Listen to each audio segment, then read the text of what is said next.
હરિઓમ વિદ્યાર્થી મિત્રો, સીસી પ્રકરણ નંબર 6 ની શરૂઆત આપણે અગાઉના લેક્ચરમાં કરી, જેમાં ઓર્ડર આપતા, અમલ કરતા અને રદ કરતા પત્ર, જેમાં આપણે પ્રારંભિક માહિતી મેળવી. આજે આપણે ઓર્ડર આપતા પત્રો માટે ધ્યાનમાં રાખવા લાયક બાબતોના મુદ્દાની ચર્ચા કરવાની છે. એટલે કે જ્યારે ઓર્ડર આપવામાં આવે ત્યારે કઈ કઈ બાબતો ધ્યાનમાં રાખવાની હોય. આપણે પૂછપરછનો પ્રત્યુત્તર, ત્યાર પછી ઓર્ડર આપતા પત્રની આપણે ચર્ચા કરવાની છે. પહેલાં પૂછપરછ થાય, પછી એના આધારે એનો પ્રત્યુત્તર આવે, અને હવે એ પ્રત્યુત્તર આવ્યા પછી ઓર્ડર કેમ અપાય એવા પત્રની ચર્ચા આપણે કરવાની છે. તો ઓર્ડર આપતી વખતે કઈ કઈ બાબતો ધ્યાનમાં રાખવી જોઈએ એ મુદ્દાની આપણે આજે ચર્ચા કરીશું. તો કે જ્યારે ઓર્ડર આપવામાં આવે ત્યારે સૌથી પહેલાં તો વેચાણકર્તા તરફથી પ્રાપ્ત થયેલ પૂછપરછના પ્રત્યુત્તરના પત્રનો ક્રમાંક અને તારીખ અને સંદર્ભ તરીકે દર્શાવવો જોઈએ. જ્યારે આપણે વેચાણકર્તા છે એ પ્રત્યુત્તર આપે એટલે એ જે પ્રત્યુત્તર પત્રનો જે ક્રમાંક હોય એમાં જે તારીખ દર્શાવેલી હોય એ સંદર્ભ તરીકે આપણે જ્યારે ઓર્ડર આપીએ ત્યારે એ પત્રમાં પહેલા પેરેગ્રાફમાં એ બધી વિગતો છે આપણે દર્શાવીએ છીએ.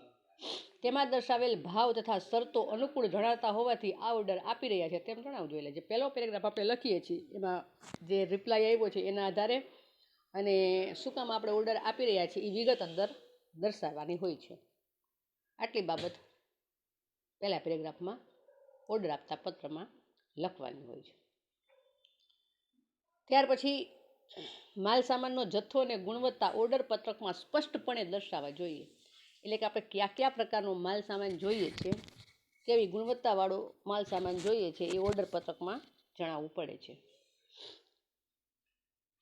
જે માલ સામાનનો ઓર્ડર આપવાનો હોય તેનું સંપૂર્ણ વર્ણન કરવું જોઈએ. એટલે કે આપણે જે ઓર્ડર આપીએ છીએ માલ સામાન, જે પ્રકારનો માલ સામાન જોઈએ છે, તો જે પ્રકારના માલ સામાનની આપણે જરૂરિયાત હોય, જે માલ સામાનનો આપણે ઓર્ડર આપવાનો છે એની પૂરેપૂરી વિગતો, સંપૂર્ણ વર્ણન છે એ અંદર દર્શાવવું જોઈએ. વાણિજ્યિક વ્યવહારને વધુ સ્પષ્ટ બનાવવા માટે ભાવપત્રકમાં જણાવેલ એકમ દીઠ કિંમતનો ફરીથી ઉલ્લેખ કરવો જોઈએ.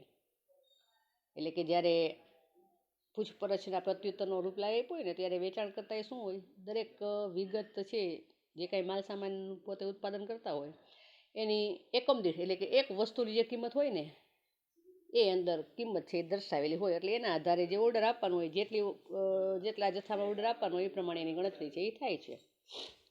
માલ સામાનનું જથ્થા અનુસાર અનુકૂળ પેકિંગ જોઈતું હોય તો તેની સ્પષ્ટતા કરવી જોઈએ. એટલે આપણે ઓર્ડર આપીએ ત્યારે આપણે જે પ્રકારના ગ્રાહકો હોય અને જે પ્રકારના જથ્થામાં, કે ટૂંકમાં આપણે એમ કહીએ ને કે જે પ્રકારનું અનુકૂળ પેકિંગ આપણે જોતું હોય એ સ્પષ્ટતા અંદર કરવી. વાતાવરણની અસર ન થાય અને માલ સામાનની ગુણવત્તા જળવાઈ રહે તેવા પેકિંગ માટે સૂચન કરી શકાય. ઘણી વસ્તુ એવી હોય જેને વાતાવરણથી અસર થતી હોય, પેકિંગ બરાબર ન થયું હોય તો નુકસાન થાય, તો પહેલેથી જ એના માટે એને પત્રમાં સૂચન છે એ કરી દેવું જોઈએ. જે માલ સામાન વેચનારની શરત મુજબ અમુક રકમ ઓર્ડર સાથે મોકલવાની હોય તો તે અંગેનો ચેક કે ડ્રાફ્ટ પત્ર સાથે બીડેલ છે તેવું જણાવવું જોઈએ. ઘણી વખત જે તે વેપારી છે એની અમુક સૂચનો હોય, શરતો હોય કે તમે ઓર્ડર આપો ત્યારે અમુક રકમ છે અમને સાથે મોકલી આપો, રોકડમાં કે ચેક કે ડ્રાફ્ટ કે જે પ્રમાણે નક્કી કરેલું હોય એ પ્રમાણે. તો આપણે એ પત્રમાં દર્શાવવું જોઈએ કે આની સાથે એ વસ્તુ છે એ જોડેલ છે. જો માલ સામાન શાખ ઉપર મંગાવવાનો હોય તો નાણાં કેટલી સમય મર્યાદામાં ચૂકવશો એ પણ જણાવવું જોઈએ. કારણ કે બધી રકમ એકી સાથે ન ચૂકવવાની, શાખ ઉપર પણ હોય તો શાખનો સમયગાળો કેટલો મળશે એ પણ અંદર દર્શાવવું જોઈએ. જો માલ સામાન વેચનાર વ્યક્તિએ માલ સામાન કયા વાહન દ્વારા મોકલશે તેવો ઉલ્લેખ ન કર્યો હોય તો ગ્રાહકે તેને અનુકૂળ એવા માલવાહક વહન દ્વારા માલ સામાનને મોકલવા માટે તથા માલ સામાનને વીમા દ્વારા આરક્ષિત કરવાનો છે કે નહીં તે અંગે જણાવવું જોઈએ.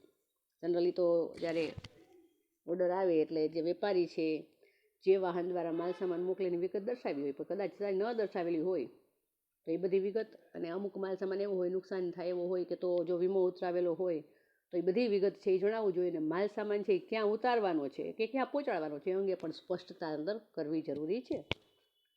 એક કરતાં વધારે વસ્તુ અથવા તો જુદી જુદી બ્રાન્ડનો માલ સામાન અલગ અલગ પેકિંગ કે વજનમાં ખરીદવાનો હોય ત્યારે ઓર્ડર પત્ર માલ સામાનની સંપૂર્ણ વિગતો દર્શાવતા કોષ્ટક સ્વરૂપે તૈયાર કરવો યોગ્ય ગણાય.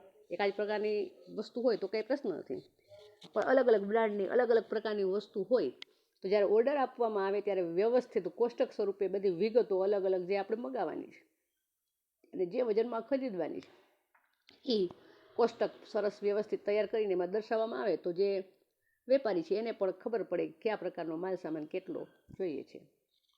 ઓર્ડર આપનાર ઓર્ડર આપ્યા પછી કેટલા દિવસમાં માલ સામાન મેળવવા ઈચ્છે છે તે પણ દર્શાવવું જોઈએ કે ભાઈ ઓછામાં ઓછા 10 દિવસ કે 15 દિવસ ઓર્ડર મળેથી કેટલા દિવસમાં માલ સામાન જોઈએ છે.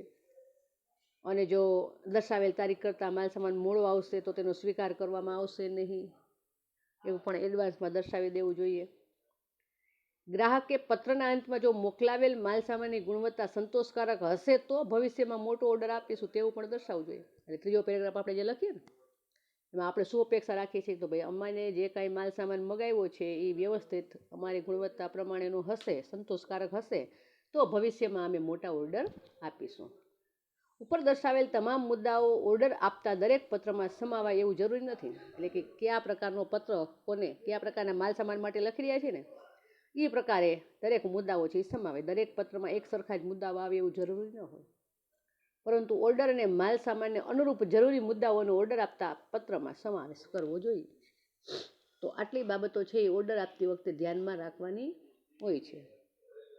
હરિઓમ.